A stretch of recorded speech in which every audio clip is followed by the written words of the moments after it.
mucho la introducción, mis hermanos, pues a lo que es la carta a los romanos. Íbamos a empezar, arrancamos a empezar el capítulo 1, donde pues íbamos viendo cómo Tercio fue el secretario de Pablo, es quien escribe la carta, y vemos que en el versículo 1 resaltábamos que Pablo se declaraba siervo, apóstol y apartado. Llamaba mucho la atención esas tres palabras, que el apóstol mismo se reconocía como haciéndose él mismo una caracterización. Él se veía siervo, apóstol y apartado para el evangelio de Dios. Entonces vemos que antes de ser apóstol, Pablo se había declarado siervo, o sea que no le importaban los títulos. Él se sabía siervo primeramente.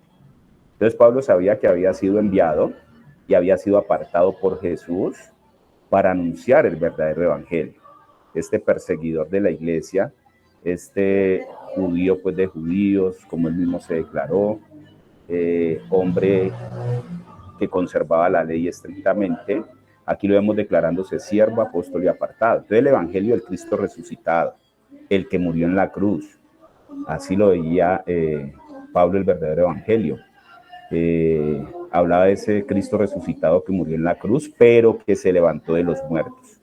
Pablo empieza por aclararles que viene a hablarles de un Dios vivo, de Jesús Nazareno, de ese del linaje de David según la carne, decía ahí en los primeros versículos que leímos del capítulo 1, pero hijo de Dios porque resucitó de los muertos. También en la palabra de Dios nos muestra que la resurrección de Jesús no es lo que hace a Jesús hijo de Dios, simplemente la resurrección de Jesús nos sirve a nosotros para darnos cuenta que ese era y es el Hijo de Dios.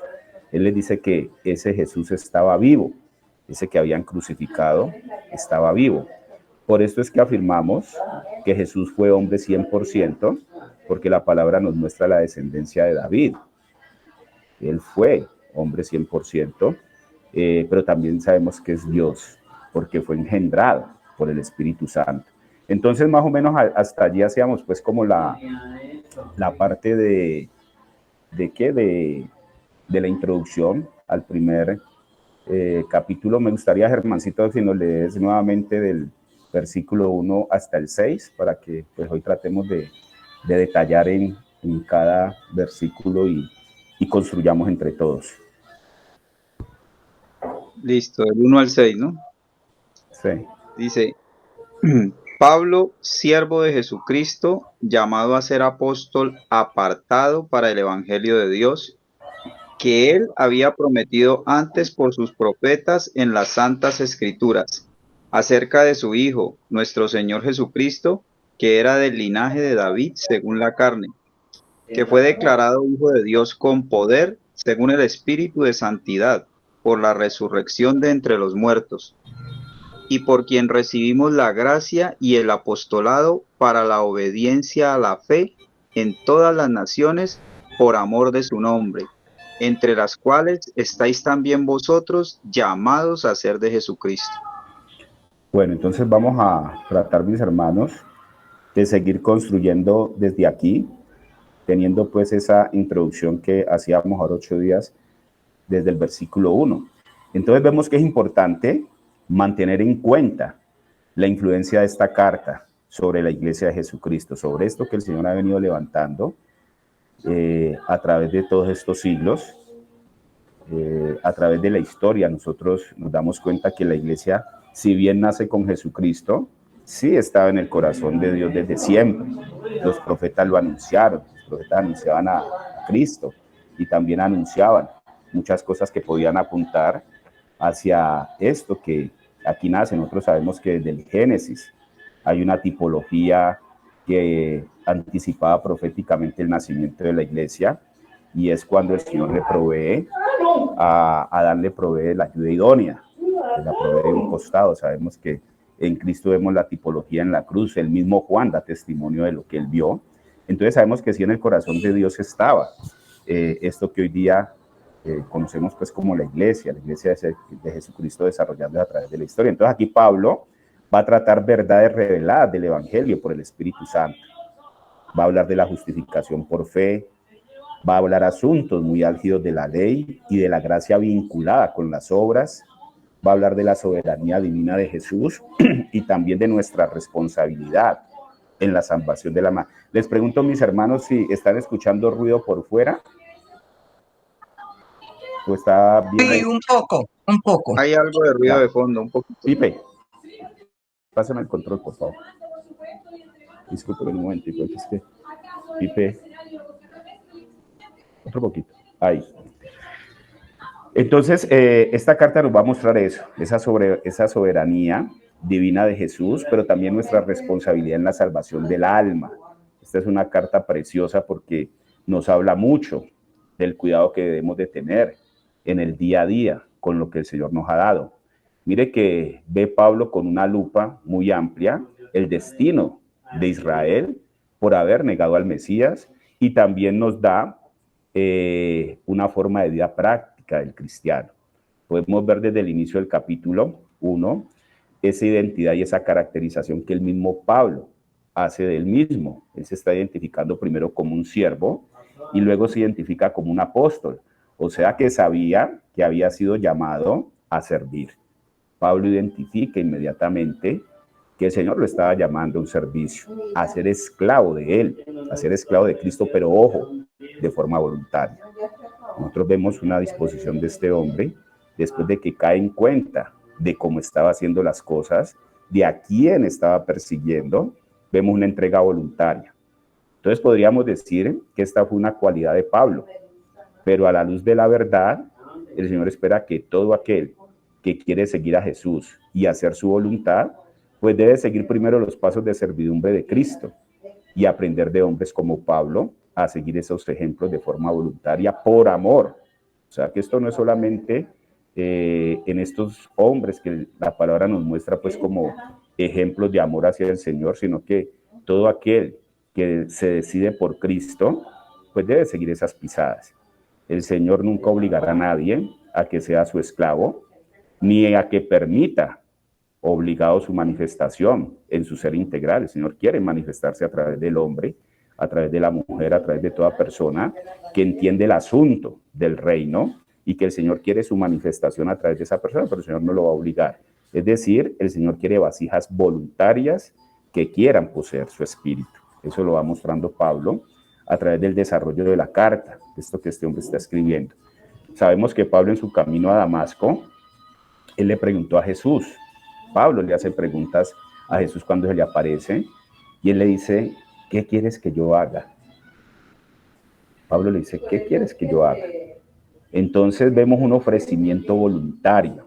Aquí Pablo, cuando tiene esa confrontación, cuando dice que vio una luz superior a la luz del sol que lo dejó ciego, Pablo hace ese ofrecimiento, un ofrecimiento voluntario, un deseo de esclavitud voluntario, de ser prisionero de Cristo, al saberse salvo y liberado de la ley. Vamos, mis hermanos, Germancito, si me sirve, porque es que habría aquí en otro espacio unos versículos y me tocaría que salirme. Ayúdanos, Germancito, con Hechos 9, de 4 al 6, por favor. Ya lo busco. Hechos 9, 4 al 6. Ajá. Entonces vemos que Pablo está aceptando ese ofrecimiento. De Pablo dice, Señor, ¿qué quieres que yo haga?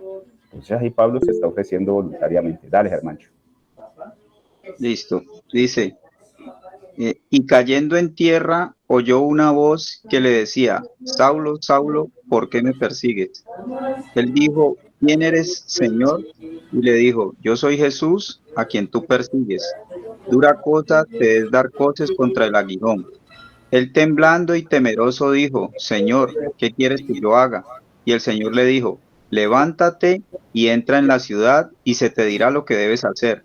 Y los hombres que iban con Saulo se pararon atónitos, oyendo a la verdad la voz, mas sin ver a nadie. Hasta Entonces el 6, ¿no? Saulo, ¿hasta el 6? Sí, mi hermano. ¿Hasta el 9 no me dijiste?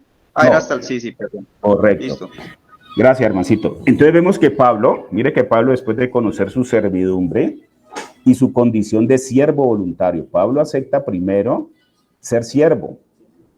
Entonces, cuando él ya conoce eso, es que acepta el encargo. Vamos a ver que más adelante Pablo, ya al saberse siervo del Señor, él va a aceptar el encargo de ser enviado a una misión.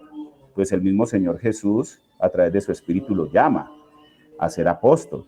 Eso sí no lo escoge Pablo. Miren que entonces estamos viendo como cositas allí donde el Señor nos está mostrando a través de este encuentro personal con Pablo, cómo este hombre toma la servidumbre primero antes que el apostolado. Después de que eso se da es que el Señor lo encarga. Entonces vemos que hay algo allí que el Señor quiere que nos demos cuenta. En 1 Corintios 9:16, ese mismo Pablo va a exclamar: ay de mí si no anunciar el evangelio. O sea, empieza a haber ya un reconocimiento de esa necesidad que tiene él de hacer la voluntad de Dios. Entonces veíamos que esto no es asunto solo de hombres especiales. Nosotros podemos pensar que a veces esto es asunto de las personas que van mucho más adelantadas en el Señor, que son los que tienen que sostener su casa, que son los encargados de estar atentos a tantas cosas. No, el Señor quiere que todo aquel que nace de nuevo vaya en ese caminar con Él, descubriendo qué es lo que Él quiere. Y lo que nosotros sabemos que el Señor quiere es desarrollar una obra en cada uno de nosotros. Entonces dice Pablo: ay de mí si no anunciar el evangelio. Entonces vamos viendo como unos requerimientos del Señor para poder enviar. Sabemos que el apostolado es que el mismo Señor se encarga de enviar a los escogidos de Él, esos que ha visto corazones dispuestos para depositar a su Hijo, que el Señor va como colocando unos requerimientos.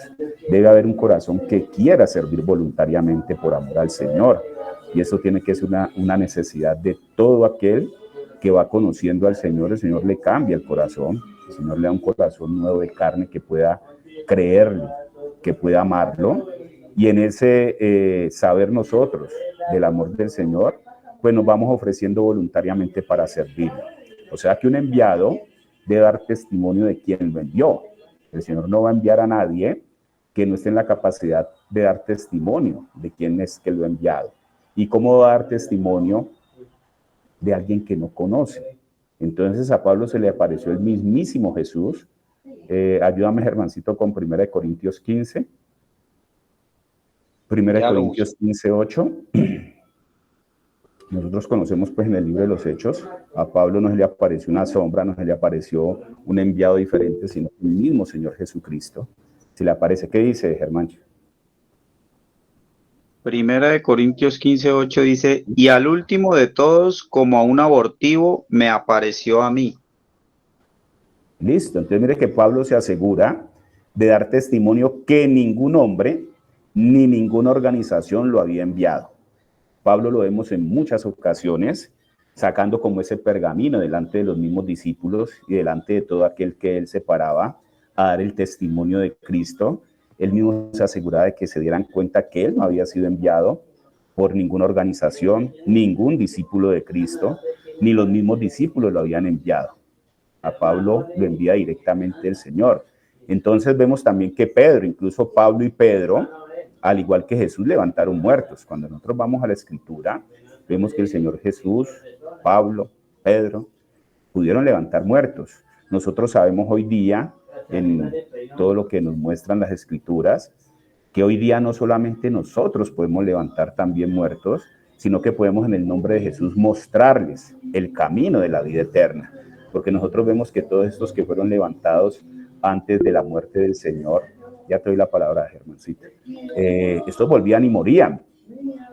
Lázaro murió y todos aquellos que pudieron ser resucitados de su muerte natural, pues tenían luego que enfrentar esa muerte. Y después de la muerte del Señor, al ser Cristo el primero en vencer la muerte, pues se ha abierto un camino para que ahora todo aquel que tiene esta verdad, pues camine en vida eterna, sabiendo que la vida eterna no llega con la muerte, sino con la venida de Cristo. ¿Qué vas a decir, Germancito? Sí, me parece importante lo que decías de que nuestro corazón debe ser cambiado para dar testimonio de quien nos envía, pero eso es a partir del conocimiento. No podemos dar testimonio de alguien a quien no conocemos, porque el testimonio es nosotros mismos, nuestra vida, dando testimonio de una vida de resurrección, que es en lo que hace énfasis Pablo en el comienzo de la carta, ¿no? Dice que habla de esa gracia, pero dice que está sustentada es en la resurrección de Cristo de los muertos. Entonces eso me llama mucho la atención porque pues ahí nos está dando como el espíritu realmente del verdadero evangelio, que está testimonio del Señor y no de nosotros mismos, para entendiendo que el propósito es eterno para alcanzar al hombre y no es buscando nuestra propia gloria. Entonces, precisamente esos versículos 5 y 6 tienen que ver con eso, porque habla del alcance a las naciones, ¿no? Decía el versículo 5 que, y por quien recibimos la gracia y el apostolado para la obediencia a la fe en todas las naciones por amor de su nombre, entre las cuales estáis también vosotros llamados a ser de Jesucristo. Entonces aquí vemos que Roma, ¿qué representaba? Roma era la capital del imperio. Pues Carlos nos decía, nos recordaba el dicho que todos los caminos conducen a Roma, porque Roma era como el centro pues del mundo, era la metrópoli, lo más importante. Había mucho conocimiento intelectual, había mucho paganismo, había mucho humanismo, en otras palabras, y cómo pues el ser ciudadano romano tenía ese estatus tan alto para quien poseía esa ciudadanía. Entonces, de cierta manera, pues eso era credenciales, ¿no? Eso era prestigioso, ser romano y más ser pues de la capital del imperio, porque era pues el imperio que dominaba en la época. Pero entonces, como este hombre que tiene un conocimiento espiritual, una vida transformada en Cristo, un hombre que tuvo que ser derribada todas esas cosas que eran una riqueza para él y eran su propia gloria, va a decirle a Roma que se cree que el mundo, que es el centro del mundo, a decirles el centro de la salvación es Cristo. O sea, tremendo, ¿no? Eso eso es un golpe a al pensamiento humano tremendo, porque mire, aquí Roma tal vez cree que es lo más importante, que el mundo depende de Roma por ser la capital del imperio, pero realmente el mundo necesita, el mundo tiene que entender que necesita es de Cristo, porque Cristo es el centro de la salvación y es una salvación que es al alcance para todas las naciones. O sea, la visión que ellos tenían de lo importante que era Roma para el mundo era como el Señor, como Pablo aterrizándolo por el Espíritu de lo que realmente era Cristo para el mundo, que la implicación que tenía para todas las naciones. Entonces me parece que eso es importante. Sí, sí, así es. O sea, vemos que en el corazón de Pablo, por ese mismo trato del Espíritu Santo en él, como dice Germán, habían unas ambiciones grandísimas. Nosotros vemos que el mismo Pablo manifiesta su intención de llegar hasta España. Y Pablo sabía que para llegar a España, el paso por ahí por la capital del imperio le facilitaría. Mire que estamos especulando en el espíritu. La palabra lo dice, pero sí podemos en el corazón de un hombre ganado para Cristo, todas esas ambiciones que tenía Pablo en llevar el Evangelio, en cumplir esa comisión que el mismo Espíritu Santo le había dado a él y a Bernabé, de encargarse de sacar de Jerusalén esos eventos que se vivieron con Cristo, llevar el verdadero Evangelio fuera de Jerusalén.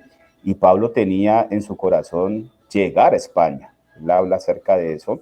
Estuve leyendo sobre eso y no hay como, no sé si de pronto algún hermano ha profundizado más sobre eso, no se sabe a ciencia cierta si Pablo logró llegar hasta España. Lo que sí se sabe es que si la palabra de Dios llegó a Roma, ya en Roma había una iglesia, eso lo aclaramos desde el comienzo, no es que Pablo haya establecido la iglesia en Roma, ya en Roma habían hermanos que estaban viviendo y decíamos que muy seguramente pues había sido porque bajaban a Jerusalén a las fiestas y llevaron esa semilla a Roma. Cuando Pablo llega ya había algo establecido, pero Pablo sí, como un buen estratega en Cristo, él sabía que el paso por Roma iba a ser decisivo para poder seguir su camino a España. Entonces no sé si algún hermano, Jorgito, Carlitos, han leído más acerca de eso, porque pues esto de todos modos nos marca, ¿no? Tiene mucho que ver con nosotros, porque ese tránsito del Evangelio pues hacia acá, hacia nuestro continente, pues mucho está marcado en el hecho de que por Pablo, por otro hermano, el Evangelio se haya expandido pues a llegar hasta España. No sé mi hermano Jorgito si tiene algo de eso. Hermano, creo que no hay evidencia de que Pablo hubiese llegado hasta España. Sí hubo las intenciones, ¿cierto? Pero realmente no hay una confirmación de que él alcanzara a visitar España. Listo, leímos lo mismo, me encontré lo mismo. Entonces, mire que estamos viendo que el Evangelio o las buenas nuevas se cumplen en Cristo. Aún en el Antiguo Testamento, esas buenas nuevas se anunciaban. Los profetas antiguos en el nombre de Dios pues, anunciaban cosas que ni ellos entendían con respecto a ese que habría de venir. O sea, que Dios traería una provisión inagotable para el hombre. ¿Por qué? Pues porque dice el Evangelio que Dios nos amó primero. Entonces Pablo escribe por allá en Gálatas 2:20 que Jesús me amó y se entregó a sí mismo por mí. O sea, podemos inferir que Pablo tenía todas estas cosas grabadas en su corazón, un hombre que tomó esas decisiones de considerar basura todo lo que él era y adentrarse en esta vida que es un desafío para todos. Vuelvo y lo repito y lo estaré repitiendo. Esto no era un llamado únicamente para Pablo. Este es un llamado que el Señor ha hecho a través de la historia, más específicamente después de la venida de su Hijo, que es para todos. Saber que Él nos amó y se entregó a sí mismo por nosotros. Pablo se sintió orgulloso de haber sido apartado por para testificar de su Hijo en su generación. A Pablo le tocó en esa generación. Asimismo debemos nosotros sentirnos ahora en esta generación. Sentir como eso que sentía Pablo, ese orgullo que sentía Pablo de llevar el Evangelio.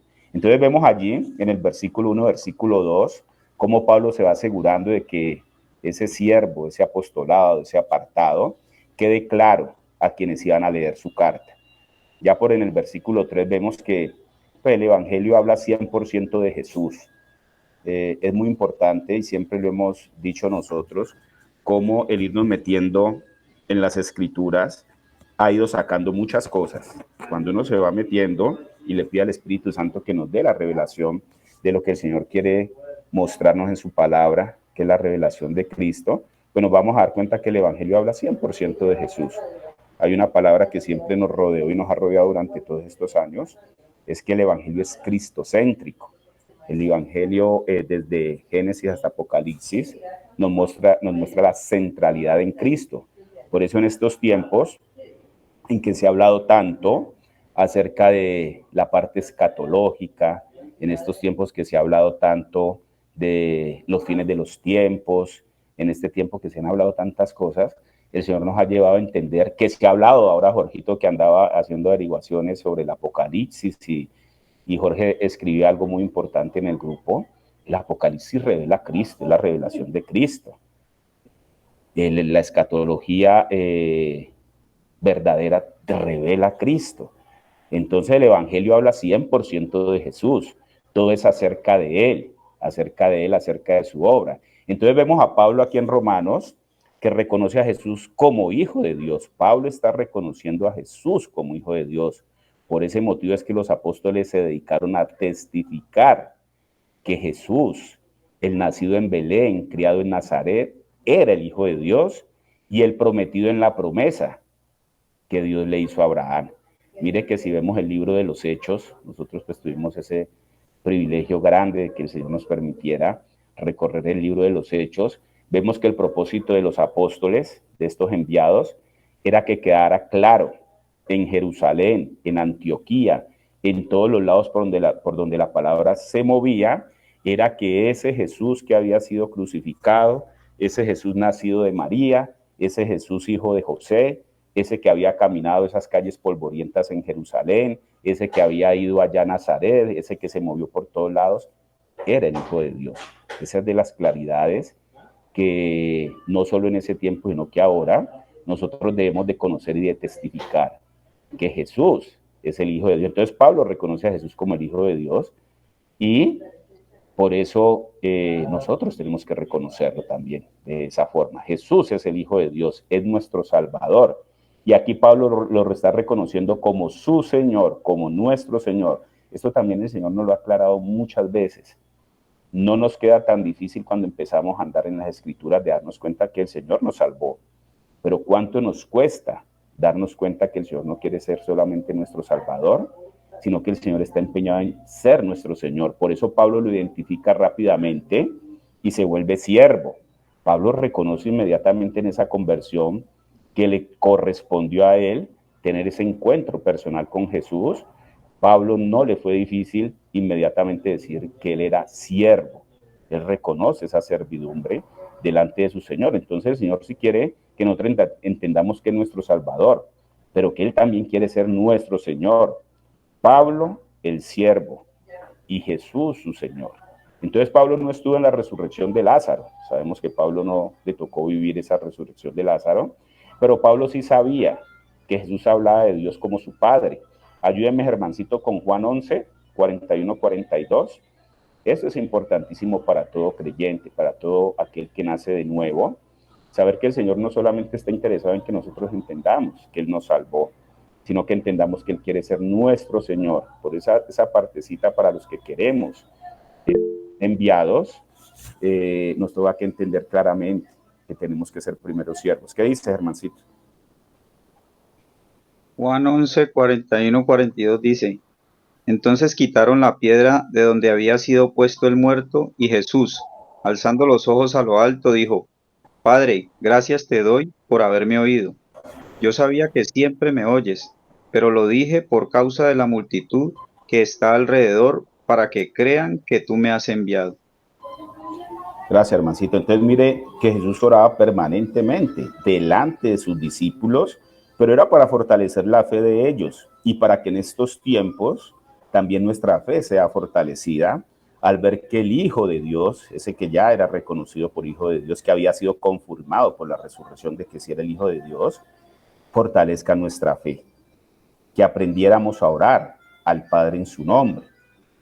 Pues podemos imaginar los discípulos escuchando en todo momento a Jesús invitándolos a orar o Jesús orando solo. Ellos sabían que la oración pues era la partecita donde el Hijo tenía esa comunión con el Padre, y es la partecita donde sabemos nosotros que podemos entrar en el Espíritu a tener esa comunión con el Padre. Entonces, él aclaró entonces que Jesús era siempre, no queda la menor duda. Pablo nos lo revela y el Espíritu Santo también. Podemos entender y nos queda claro que Jesús era Dios. Al ser hijo de Dios, pues Jesús era Dios. El asunto de la Trinidad, cada vez que el Señor va corriendo los velos a sus hijos, llega un momento en que nos vamos a dar cuenta. De pronto algunos nos demoramos mucho en entender eso, pero va a llegar un momento en la Escritura en que nos vamos a dar cuenta que Jesús era Dios. Por palabras que salen de la misma boca de Jesús a sus discípulos, cuando ellos piden que les revelara al Padre, Jesús no escatima en decirles quién era el Padre, que el Padre estaba en él y que él era Dios. O sea, el sello de su paternidad es la resurrección de entre los muertos. No quiere decir que la resurrección lo hizo hijo de Dios, solamente lo confirmó y nos reveló quién era. Pero también él era 100% hombre. Aquí en estos primeros capítulos, cuando habla del linaje de Abraham, vemos que se está confirmando que Jesús era 100% hombre por ser descendiente de ese linaje de David según la carne. Entonces Jesús fue declarado hijo de Dios con poder, según el Espíritu de Santidad, pues porque resucitó de los muertos, pero también con una humanidad. Jesús muestra una humanidad al nacer de una virgen. Entonces podemos entender que Jesús no es más hombre por ser Dios, ni es menos Dios por ser hombre. Ojo con eso, mis hermanos. Nosotros es bueno que tengamos en cuenta que Jesús no es más hombre por ser Dios, ni es menos Dios por ser hombre. Simplemente, Él es Dios y es hombre. Las Escrituras lo revelan de esa forma. Cuando nos habla de un Dios que le dolía su corazón, cuando nos vemos un Dios dolido, vemos un Dios llorando, vemos un Dios compungido, vemos que Dios manifestó todas las condiciones que manifiesta el hombre natural. Pero cuando vemos un Dios haciendo la voluntad de su Padre y manifestando ese poder, esa autoridad que tenía contra las cosas naturales, contra las leyes naturales, contra la naturaleza, con la creación, efectivamente no podemos negar que ese Jesús era Dios. Juan 8:23, Germancito. Ya lo busco.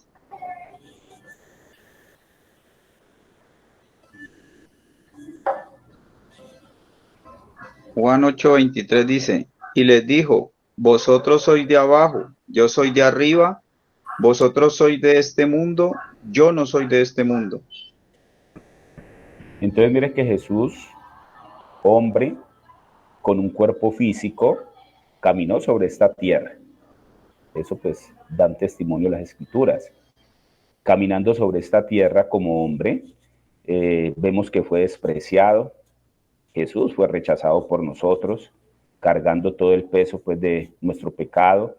Se debilitó como todo hombre. Nosotros vemos en el pasaje con la samaritana, cómo se sentó al lado del pozo, cómo cumpliendo la voluntad del Padre, se muestra cansado, pide agua, o sea que se debilitaba como todo hombre, se cansó, tuvo sed, tuvo hambre, tenía que sentarse a descansar, le daba sueño, o sea, todas las cualidades de una persona natural, de un hombre natural, las mostró Jesús en la Escritura. Aparte de eso, Jesús pasa por la vergüenza de la cruz como hombre. Ese hombre que fue a la cruz no era Dios. Jesús se presenta, pues sí era Dios, no quiero decir en este sentido literal, sino que Jesús se enfrenta a la cruz como hombre, no como Dios. Pero va a llegar el momento, después de tantas manifestaciones como hombre, mire que esa misma cotidianidad de Jesús como hombre, como lo veían de pronto en Nazaret, como lo veían de pronto muchos en Jerusalén, pues podía haber hecho que no había la capacidad de ver qué era lo que Jesús encerraba. Pero llegaría el momento del cumplimiento completo que leímos en su palabra. Jesús mismo da testimonio de que él no era de acá abajo. Él dice que él era de arriba. Y entonces vemos que la resurrección lo confirma. La resurrección confirma esto que estamos viendo aquí. Rebequita.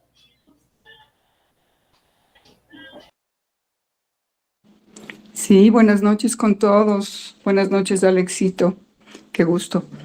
Sí, con respecto a lo que tú estás hablando, ¿no? Que el Señor se cansaba, el Señor lloró, el Señor tuvo sed.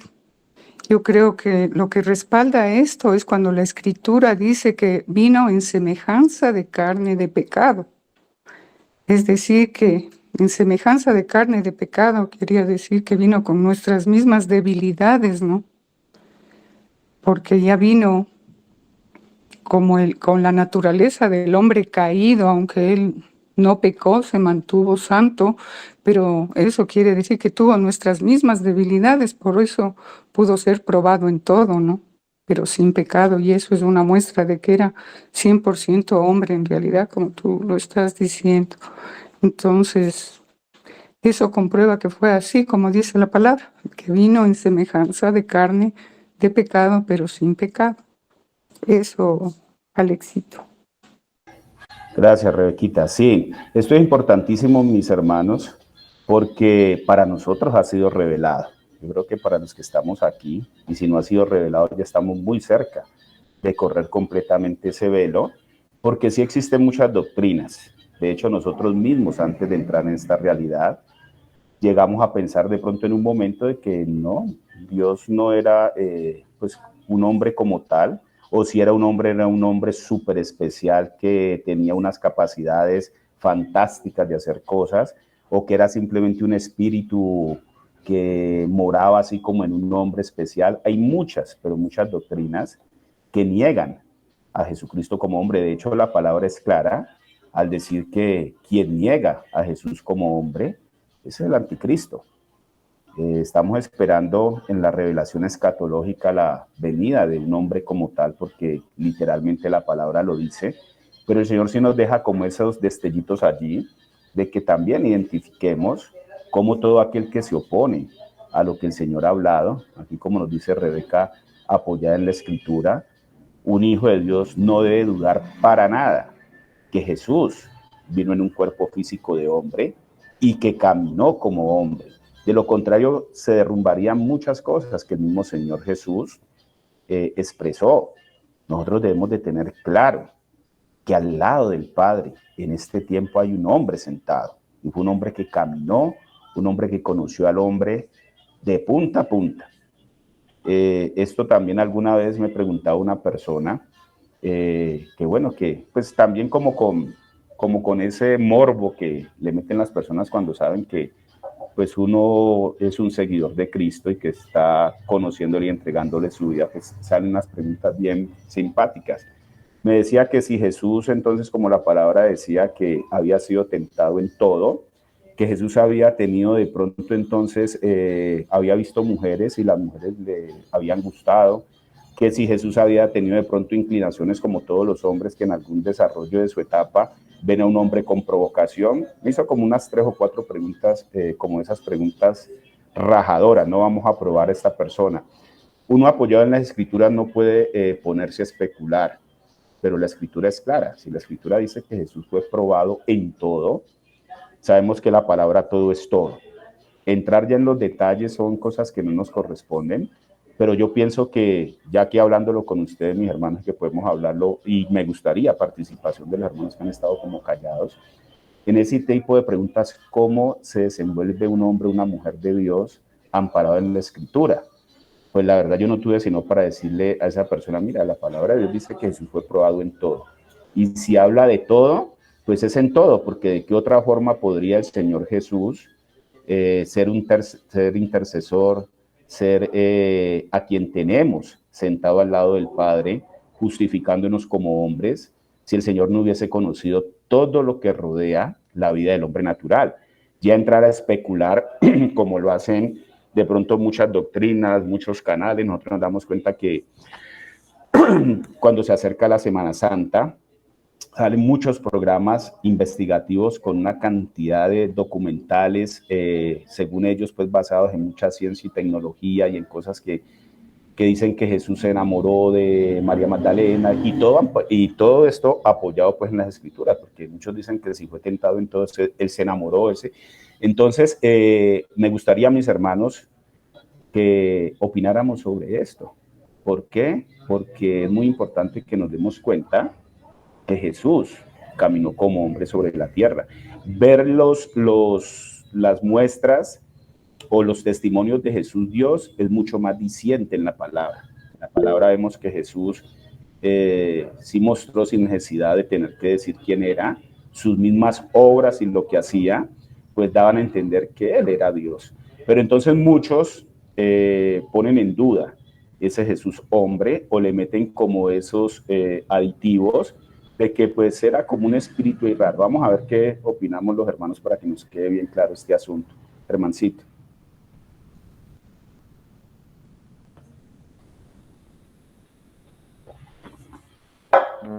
Audio Es cerrado, mi hermano. bastante importante esa. ¿No me escuchan? ¿Ahora sí? Ahora ¿Me sí. escuchas? Sí, perfecto. No sé si los demás, yo sí te Bueno, escucho bien. no me parece que este espacio que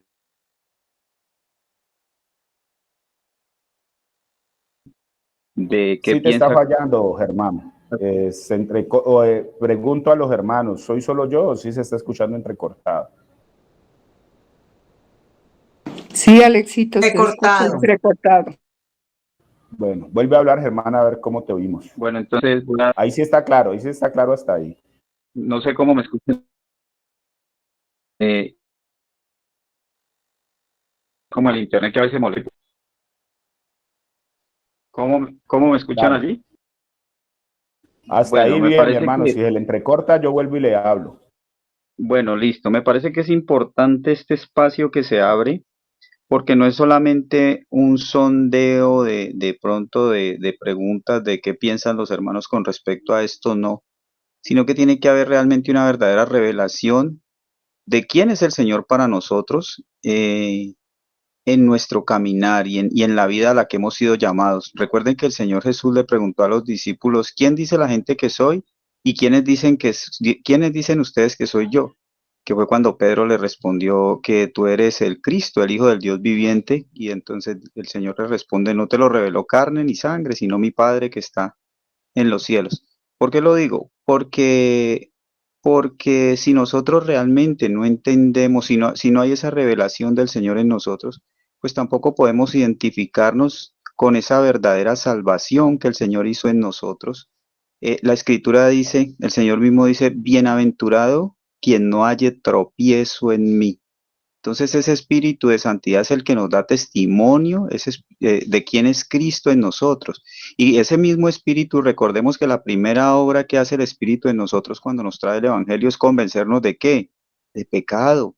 Cuando nos convence de pecado también nos está convenciendo de la santidad del Hijo de Dios y de que Jesucristo es el Hijo de Dios, que esa es la revelación que el Señor confirma en Pedro. No te lo reveló carne ni sangre.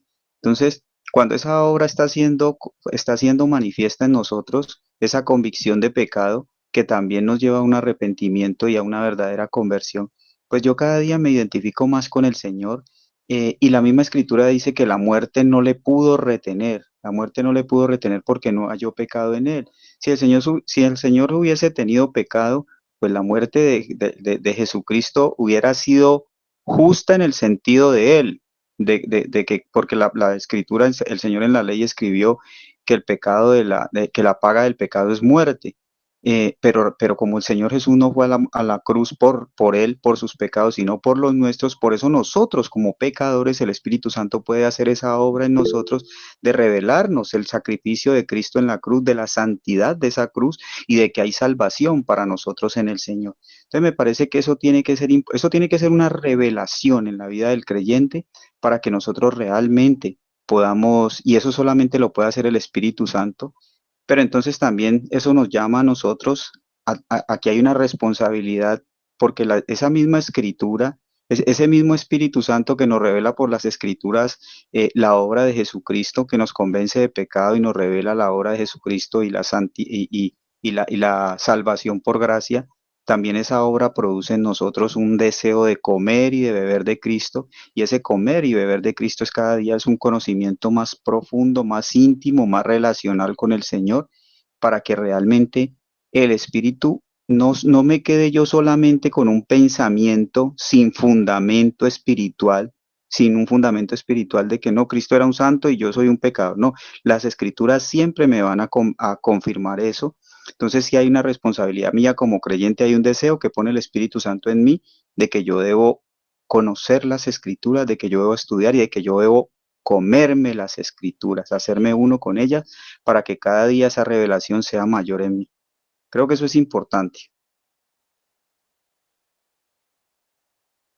Así es, mi hermano. ¿Algún otro hermano? O sea, lo que estamos planteando es eso, ¿no? ¿Cómo nos tiene que quedar claro a través de las escrituras esto que está diciendo Pablo en estos primeros versículos, que Jesús, pues era Dios por ese nacimiento, por ese haber sido engendrado, por haber resucitado, pero también que por ser linaje de David, pues era hombre. Y esto en la vida del creyente, en la vida del hombre que nace de nuevo, tiene que ser una realidad. ¿Por qué? Porque sí hay un contexto que la palabra de Dios quiere que nosotros tengamos claro con eso.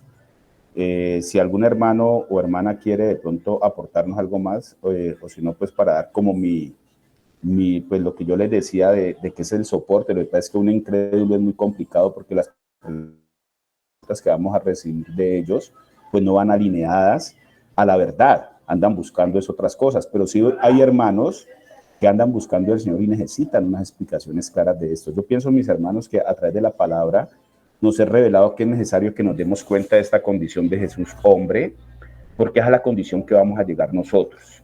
Me explico. Cuando uno nace de nuevo, cuando el Señor llega a la vida de uno como le llegó a Pablo, como el mismo Pablo está dando ese testimonio, pues nosotros somos hombres, hombres que nacemos de nuevo. O sea, pienso yo, mis hermanos, y lo expongo delante de ustedes a ver cómo lo vemos todos. Yo digo que cuando nosotros nacemos de nuevo sucede lo que sucedió en María.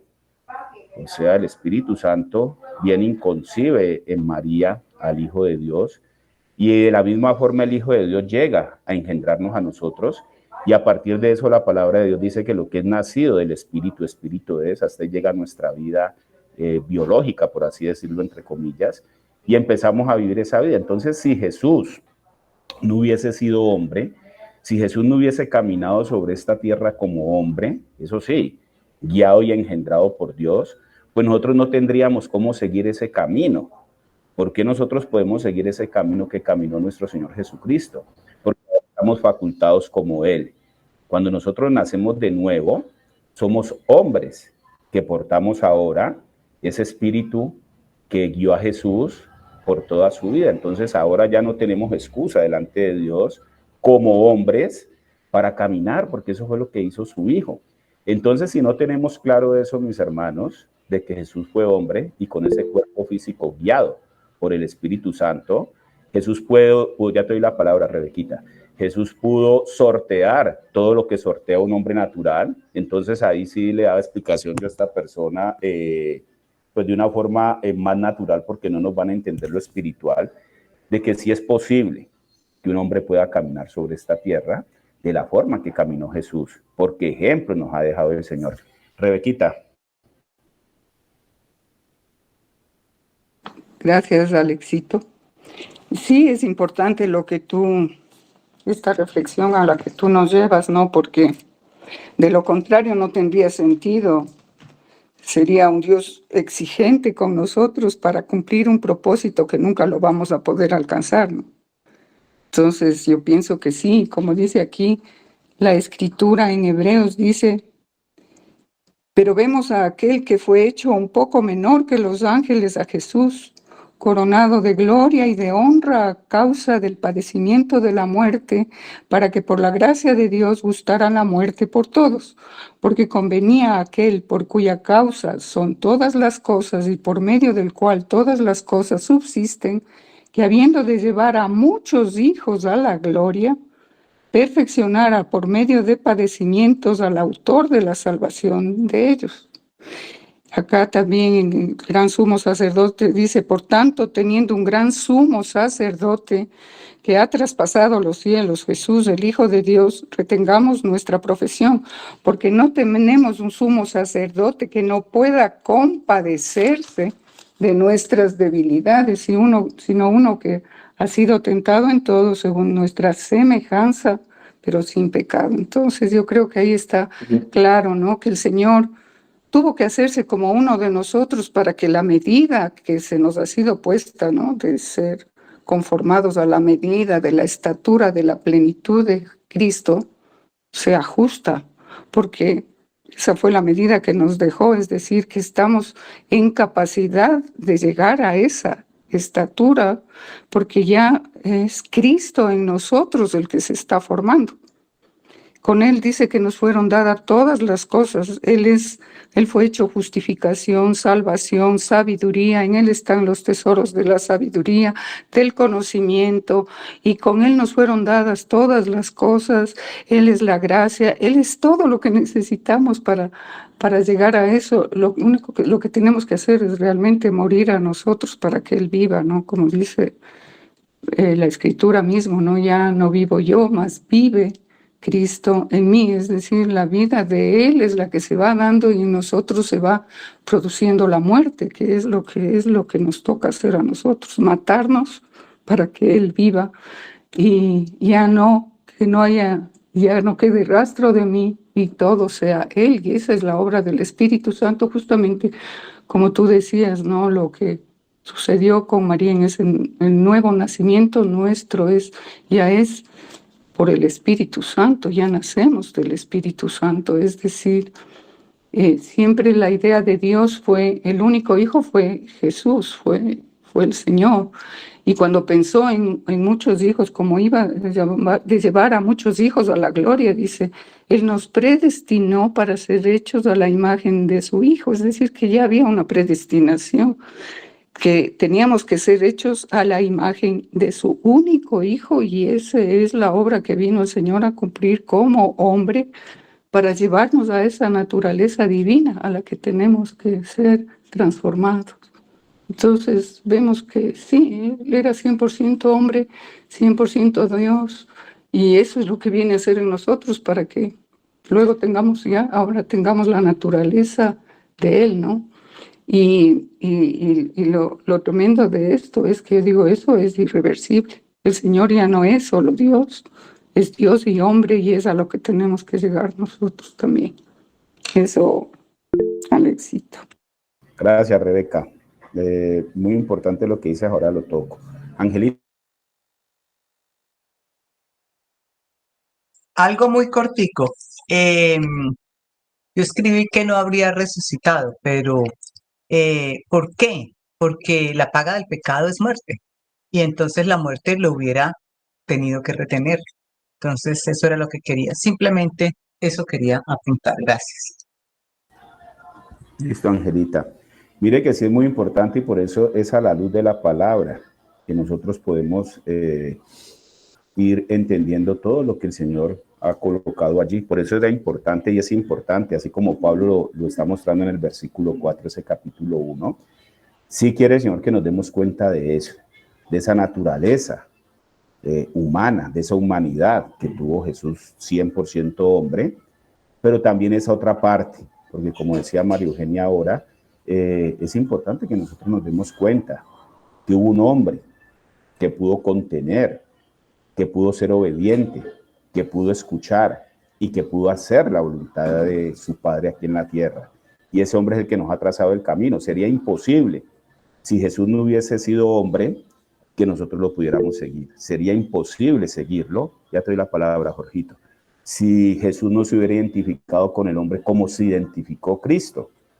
Entonces también sabemos que la condena a la que el Señor sujeta al hombre desde el Génesis por la desobediencia caía sobre un hombre.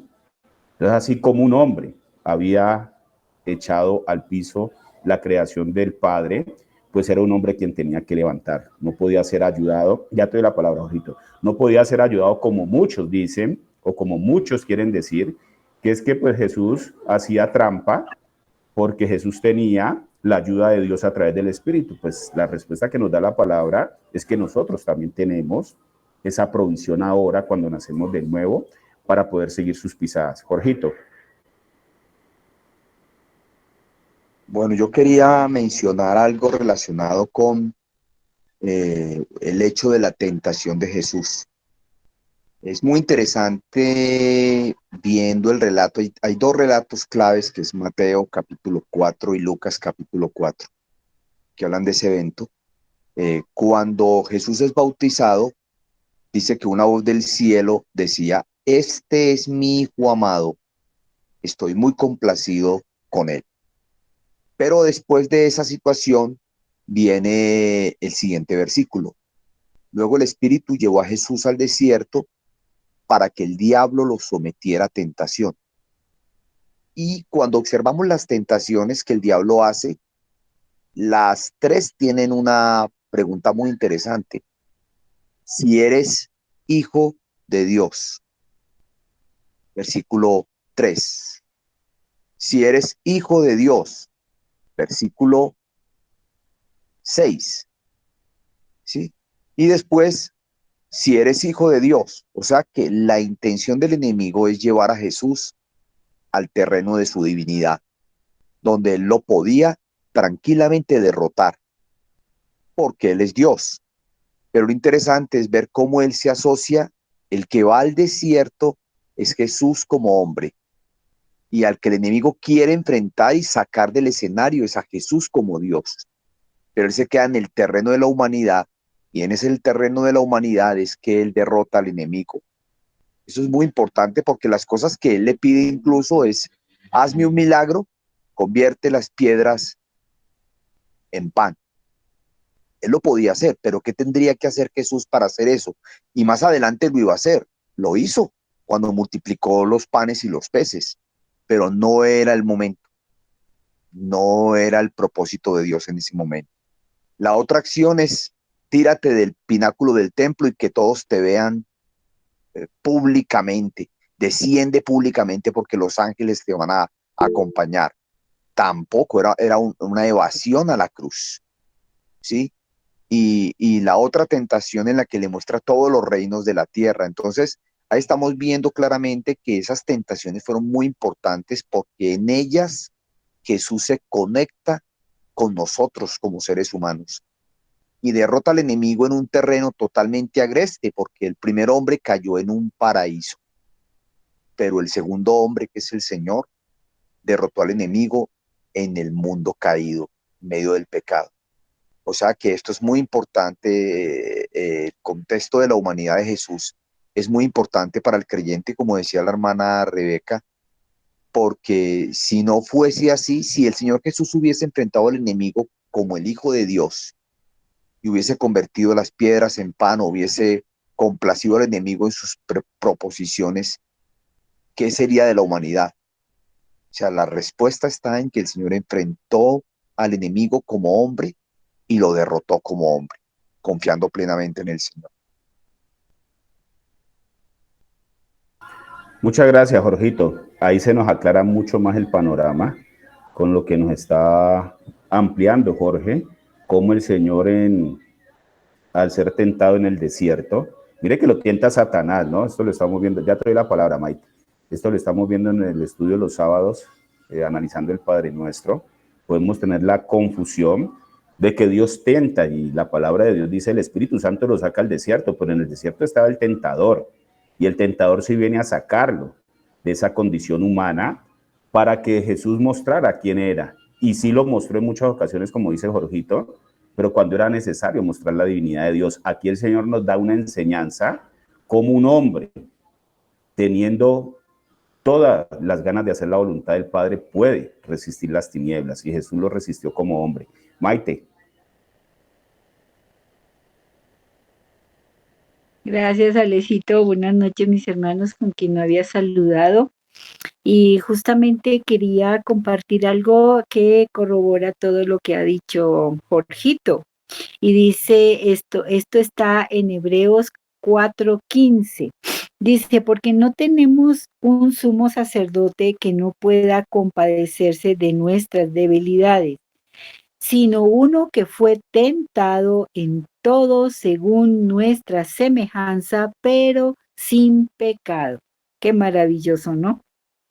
Saber que tuvimos a ese Cristo precioso que vivió con semejanza de hombre, pero sin pecado, pero vivió y fue tentado en todos, dice, según nuestra semejanza.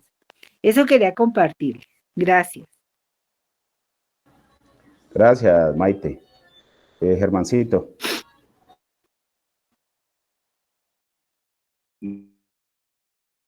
Me parece que han dicho los hermanos y lo que dice Se te está yendo la onda, Germancito. todo eso de una manera. Ya lo Ya cambio. estaba mejorcito, dale. Listo. Ya, perfecto, Ahí perfecto. me Muy escuchan. bien. Sí, es que está molestando el internet. Me parece muy importante lo que están diciendo los hermanos, ¿no? Me parece que esto es valioso y lo que nos dice Jorge, pues confirma de una manera muy, muy valiosa esto, porque nos está llevando al punto, confirmándonos a través del Espíritu con fundamento en la palabra, de que la humanidad, en dependencia de la gracia de Dios, sí tiene el poder y la capacidad de vencer el pecado. Y esta semana, pues, el Señor nos permitió precisamente tocar el tema el sábado de la tentación, y veíamos que una cosa es la tentación, como cristianos somos tentados como hijos de Dios, pero que una cosa es ser tentados y otra cosa es caer en la tentación. Entonces el Señor venció la tentación, pues el Señor nunca cayó en la tentación, pero sí tenemos que inevitablemente enfrentarnos a todas esas cosas que están en un mundo caído. Entonces me parece que esto es muy importante que nosotros lo entendamos, ¿no? Y me parece que es magistral esa aplicación que le da el Espíritu ahí, que el hermano nos hacía el aporte. Él hacía alusión a Lucas 4, y en Lucas 4, en el versículo 2, dice, por 40 días y era tentado por el diablo y no comió nada en aquellos días.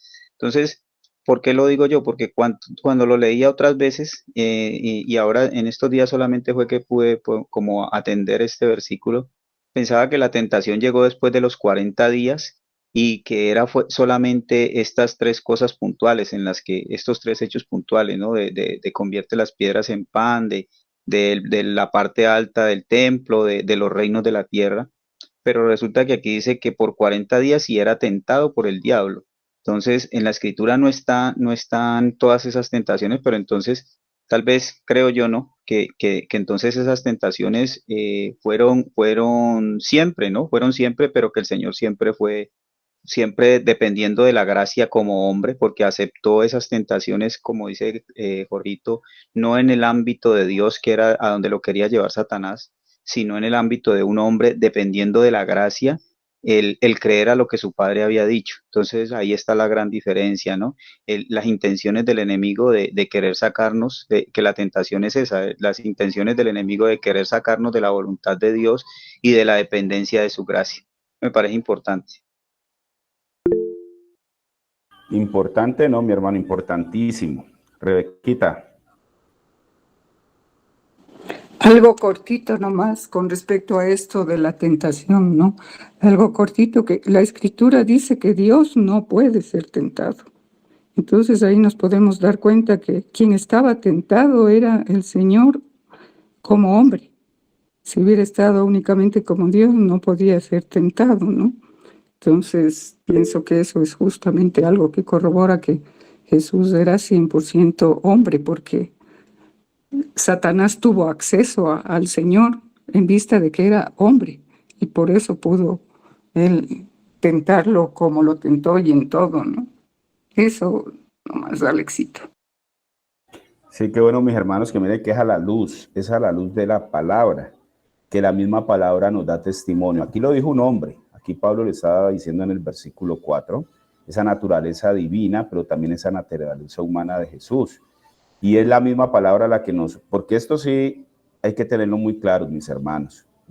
Igual que me sucedió a mí en lo natural y aún en lo espiritual, vamos a ser requeridos para dar testimonio de esa naturaleza humana de Jesús. Carlitos. Bueno, buenas noches, hermanos. Efectivamente, pues tenemos que como englobar todo lo que estamos viendo hacia el estudio, ¿no? Es decir, la pregunta importante para hacernos es, todo esto que estamos hablando, ¿por qué lo utiliza Pablo para los romanos?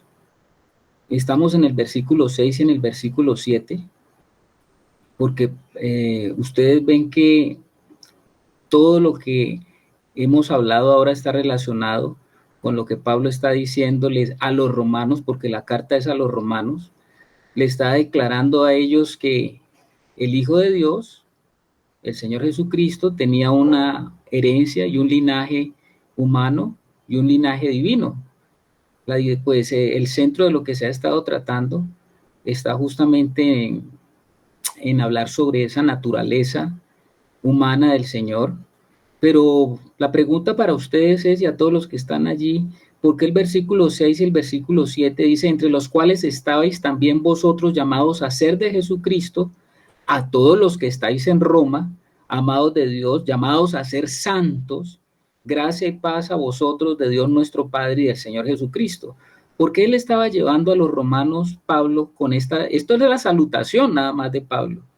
Imagínense que esto solamente era como el encabezado de la carta, pero ¿por qué era Pablo tan preciso como en enfocar esta parte del Señor Jesús a los romanos?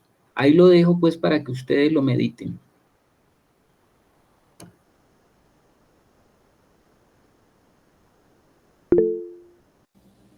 Hermancito. Alex, primero que todo son las 8:30, mi hermano, téngalo presente. Santi, antes de irse a su entrenamiento, me la va a recoger, mi hermano, por hoy. Bueno, vale. Bueno, aquí, Carlitos, me parece que es importante la aplicación, ¿no? que podemos tener nosotros en todo lo que el Espíritu nos está permitiendo comprender hoy, de acuerdo al libro de Romanos, ¿no? Carlitos dijo que el versículo 6 y 7, no, creo que leímos fue el 5 y 6, Carlitos, después de lo que habíamos visto, leímos fue el 5 y 6. Bueno, incluso ya tú incluiste el 7, ¿no? Lo toco porque en el versículo 5 y 6, como les decía, pues mostrándoles hablándoles de las naciones, Pablo les dice que Roma no es el centro del mundo, porque pues ellos se consideraban el centro del mundo. Pablo les dicen que Roma no es el centro del mundo y que el mundo no necesita de Roma, sino que Roma es una nación más, que igual que todas las demás necesita de Cristo. Entonces eso es tremendo, porque eso tiene una aplicación espiritual tremenda. Espiritualmente, ¿qué nos enseña eso? Que el evangelio es que todas las cosas realmente, el que le da vida a todas las cosas es Dios y que todas las cosas tienen que estar reunidas en Cristo. Entonces, que nosotros que nosotros no somos el centro del mundo, incluso yo creo que ese es el engaño más grande de las tinieblas, que Dios está al servicio nuestro o que nosotros somos dioses y que nosotros somos los que podemos determinar qué hacemos con nuestra vida. Entonces tiene como un parecido como con la condición histórica de Roma en ese momento, ¿no? Como ellos que creían que eran el centro del universo por ser el imperio, de pronto el centro del conocimiento, el centro de todas las cosas, y llega el evangelio a golpear de esa manera. Entonces, en nosotros también se sembró eso, ¿no? También se sembró eso en nosotros de que hay un imperio que está establecido en nosotros, que estaba establecido en nosotros y que el Señor vino a derribar, que es el imperio de las tinieblas, pero nos hace engañar y en nuestra carne nos hace creer que nosotros somos el centro del universo y que nosotros somos lo más importante. Entonces me parece que eso tiene como cierta aplicación con lo que el Espíritu nos está enseñando en esta noche.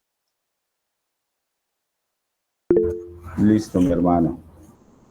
Angelita. Gracias.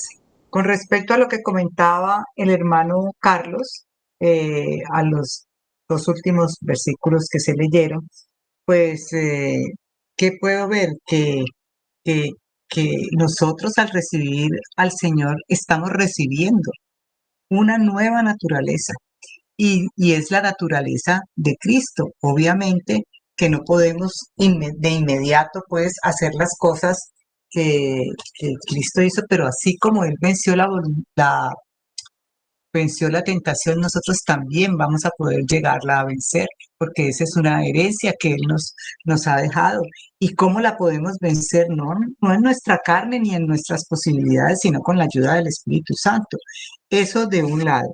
Y de otro lado, que, que, que se nos ha separado a nosotros es, como bien lo está diciendo en Romanos, para consagrarnos al servicio del Señor. Es que el Señor ha hecho tanto por nosotros que nosotros, pues, en- si en lo natural quisiéramos eh, ser agradecidos, pues esa sería una manera de agradecerle al Señor y, y con esa acción de la cual nos hablaba el hermano Carlos de pronto el sábado o en el discipulado, que ya no recuerdo en cuál de los dos sitios fue, es de que nosotros tenemos que consagrarnos al Señor. Y la consagración al Señor no es por obligación, es es como al recibir ese regalo tan grande del Señor, pues, y entendiendo que en Él está todo el poder y la magnificencia, pues nosotros queremos es ya entregarnos a Él, eh, y por eso es que por el Espíritu podemos llegar a ser verdaderamente santos. Eso es lo que quería apuntar. Gracias. Gracias, Angelita. Pienso, mis hermanos, que sí.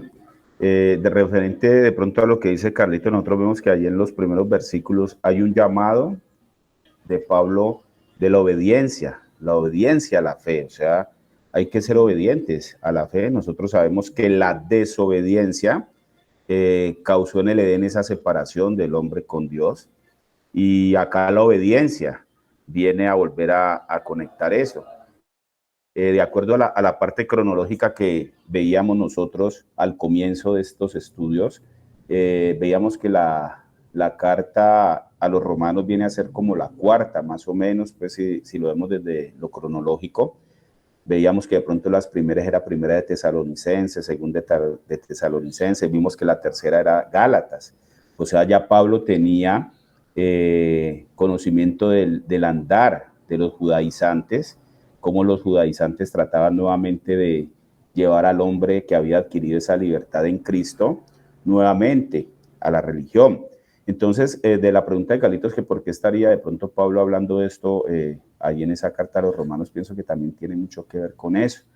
Pablo ya tenía bastante recorrido en saber que la obediencia a la fe era importante, porque era lo que iba a sostener esta iglesia que se estaba formando allí en Roma, y era necesario que ellos supieran esto, que Jesús había sido 100% hombre, pero que él era 100% Dios y que estaba vivo. No sé, mi hermano Carlos, si quisiera de pronto redondearnos con lo que ya los hermanos pues participaron con relación a tu pregunta. Bueno, sí, en realidad, ustedes saben, como lo han dicho y lo dijo Germán, el hermano Germán, pues Roma en ese momento era el centro del mundo.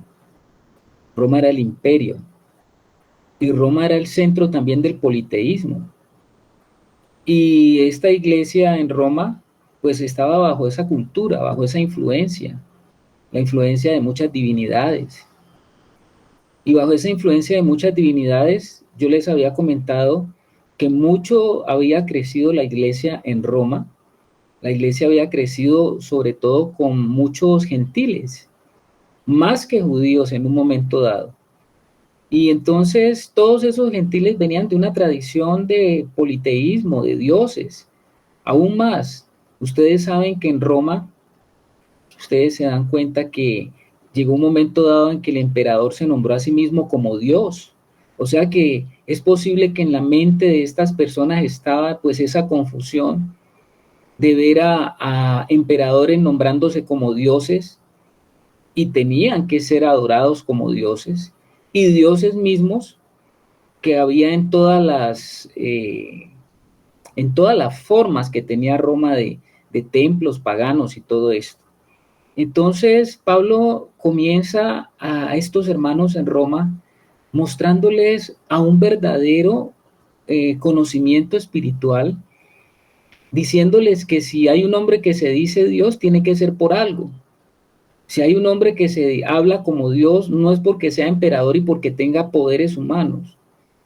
Y no es también mostrándoles que un Dios como el de los templos era un Dios lejano, esos dioses que estaban allá montados en esos sitios de adoración. No era tampoco ese el tipo de dioses que ellos deberían de tener presentes para su fe. Él les comienza a decir, no, el Dios que nosotros adoramos también es hombre como usted y como yo. Y él no tiene un poder que le ha dado ningún hombre, ni él se ganó el poder a través de la guerra como los emperadores romanos, y él no es un Dios él no es un hombre, perdón, que ha obtenido ese poder por un reconocimiento humano, sino que él es un Dios que lo demostró que es Dios por el poder de la resurrección, y eso es lo que él viene diciendo. Y si lo vamos a ver también como hombre, pues él tenía un linaje, y ese linaje es como cualquiera de nosotros.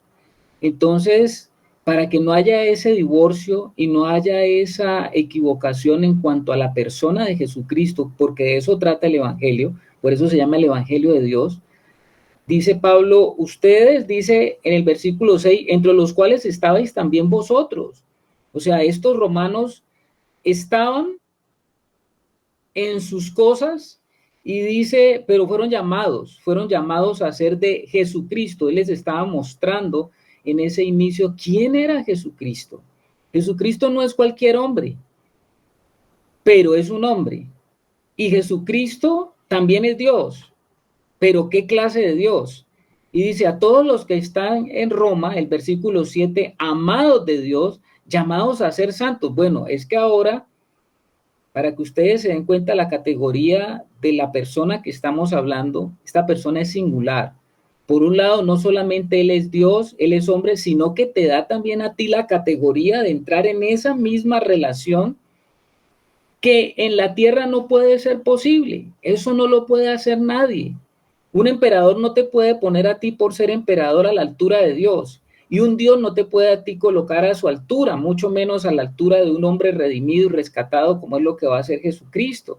Entonces, de esta manera, Pablo como que estaba dándole a los romanos ese enfoque que ellos necesitaban para una vida espiritual correcta. La vida que está en Jesucristo es la verdadera vida que está programada y proclamada por el mismo Dios a través del Evangelio, y por lo cual dice Pablo, yo soy uno que recibí esa vida, y por la obediencia a la fe, así como Roma se creía la capital y tenía el derecho a ir a todas las naciones, pues Pablo está diciendo, bueno, yo soy un siervo de Jesucristo, estoy en él, he entrado en él, y también el evangelio es para todas las naciones. No crean que eso es cuestión de Roma, eso es cuestión también del evangelio. Entonces, pues pienso que si enfocamos todo lo que se ha hablado en relación a lo que el Espíritu permite en esta carta, pues nos permite a nosotros enfocarnos de qué manera y por qué, pienso yo, el apóstol comienza de esta manera a darle a los hermanos como esa condición verdaderamente a la cual el Señor nos puede llevar a través de su Hijo. Eso es, mi hermano. Gracias. Gracias, Carlito, y gracias, hermano. Entonces, miren cómo todo va llevándonos a algo. Sí es posible, mis hermanos. Muy seguramente lo que sucedía en esos contextos puede llegar a sucedernos hoy día. Cierra el audio, Carlitos, que está haciendo interferencia. Gracias. Eso que sucedía allá y que de pronto estaba el mismo Pablo previendo, nos puede suceder hoy. Hoy al hombre natural, incluso al nacido de nuevo, nos puede llegar a rondar por la cabeza si será posible que la vida de un Dios tan grande pueda venir a mí. Entonces, la respuesta de la palabra de Dios es esa. Jesús, siendo hombre, pudo caminar sobre esta tierra guiado por ese Espíritu Santo que lo engendró. Y en esa vida en que entramos nosotros, pues esa misma vida va a ser transformada por ese mismo Espíritu, porque sabemos que la Escritura no habla de Espíritus Santos, sino que es uno solo. Entonces ese mismo Espíritu sí tiene la capacidad de llevarnos a esta plenitud. Entonces, mis hermanos, pienso que es muy diciente lo que el Señor nos ha mostrado a través de la Escritura, de cómo sí podemos tener seguridad 100%, como la Escritura dice, porque lo que decíamos ahora, ver la parte divina de Dios, de Jesús, es mucho más fácil cuando vemos las obras que hizo en el nombre del Padre, pero a veces concebirlo como 100% hombre nos puede causar dificultad. Germancho. Bueno, hay algo muy importante, ¿no? Eso precisamente está en el libro de Romanos, por allá en Romanos 12:2, dice, no os conforméis a este siglo, sino transformaos por medio de la renovación de vuestro entendimiento, para que comprobéis cuál sea la buena voluntad de Dios, agradable y perfecta. ¿Por qué cito este versículo? Porque con respecto a lo que nos comparte el hermano, dándole como esa aplicación en el libro de Romanos de lo que Pablo le está diciendo a los romanos, que el verdadero Dios no es un hombre que se hace llamar Dios por batallas externas, o un hombre pecador, un hombre lleno de la misma rebelión contra Dios que nosotros mismos, sino un hombre lleno de la gracia de Dios y que venció el pecado, que ese es el verdadero Dios que Pablo está anunciando. Eh, Nosotros siempre, a lo largo de la historia, siempre hemos encontrado ese pensamiento de que, pues sí, todos somos pecadores y de que ninguno se salva y de que nada, o sea, muchas veces se utilizan incluso hasta versículos bíblicos para justificar nuestra condición. Pero aquí el Espíritu está diciendo en el mismo libro de Romanos que no os conforméis a este siglo. Él está diciendo eso dentro de este contexto que nosotros estábamos viendo, pero la condición de la humanidad siempre ha sido la misma, en rebelión contra Dios, y esos son los argumentos de las tinieblas. Sí, pues nosotros somos así, somos imperfectos, y eso es un argumento caído en el que lo que quiere hacer es tenernos esclavos de esa condición y no vernos realmente, que no se nos sea revelado el evangelio y el alcance de esta salvación tan grande que Dios vino a traer a través de un hombre lleno del Espíritu Santo. Entonces, eso tiene también que ver con nosotros, que nosotros tenemos, la Escritura dice que nosotros tenemos que llegar a la medida del varón perfecto, y el Espíritu nos anima a eso, es entender que los tiempos de la condición caída del hombre ha sido la misma, así los tiempos cronológicos pues hayan cambiado, así no estemos en esa época, pero la condición de rebelión contra Dios ha sido la misma y la condición del pecado es la misma. Entonces, me parece que tenemos que entender eso, porque de esa manera como tan magistral nos habla de lo que representa este libro de Romanos, ¿no? Que es la verdadera gloria del Evangelio, que es el verdadero, eso lo veíamos hace 8 días, ¿no? cómo a través de todo ese proceso de redención, de justificación, de santificación y de glorificación, se puede llegar por el Espíritu, porque la obra ya fue completa, a ese propósito eterno que el Señor ya alcanzó para nosotros en Cristo Jesús. Entonces, es para que meditemos que hay mucho por caminar, por comprobar de lo que ya nos fue dado en el Espíritu, para que nosotros entremos en esa dimensión como iglesia también. Vale, gracias, mis hermanos. Entonces, mire que sí, qué hermoso que el mismo Señor, a través de su palabra y del Cristo que viene reposando y creciendo en cada uno de nosotros, es quien da testimonio del mismo. Entonces veníamos viendo cómo el mismo Jesús decía que él no era de acá abajo, él era de arriba. Jesús no era de este mundo, y él quiere que nosotros sepamos que al ser engendrado por el Espíritu Santo, él nos da confianza que quien nace de nuevo del Espíritu Santo, pues tampoco conocerá la muerte eterna. Aquí nos está revelando el Señor del por qué tenemos una esperanza viva.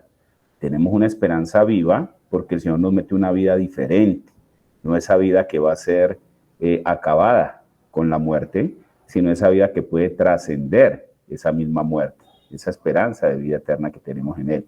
Entonces mire que qué verdad tan grande saber que al lado del Padre, en los cielos, pues hay un hombre sentado que nos conoce plenamente. Pues Dios no envió a su Hijo al mundo para condenar al mundo, dice la palabra, sino para que el mundo sea salvo por Él. Entonces, quien no cree en Jesús, pues ya fue condenado. La misma palabra dice, quien no cree en mi Hijo, pues ya fue condenado. Por ese motivo, pues la única salvación que tiene el mundo, sabemos todos que es Jesús. Vamos a dejar, mis hermanos, allí por hoy. Pienso que el Señor nos ha permitido, en la misma dinámica que el Señor trae, aclararnos hoy ese punto. Pienso que para muchos de pronto que estaba un poco falto de fundamento bíblico, esa parte humana de Jesús, pues hoy con el aporte de los hermanos y las hermanas, pues nos ha quedado mucho más claro, porque eso es muy importante. Ya citábamos ahora que la palabra de Dios dice que es el anticristo, el que niega que Jesús vino en carne, definitivamente está en contra de lo que el Señor ha dicho. Hoy nos enciende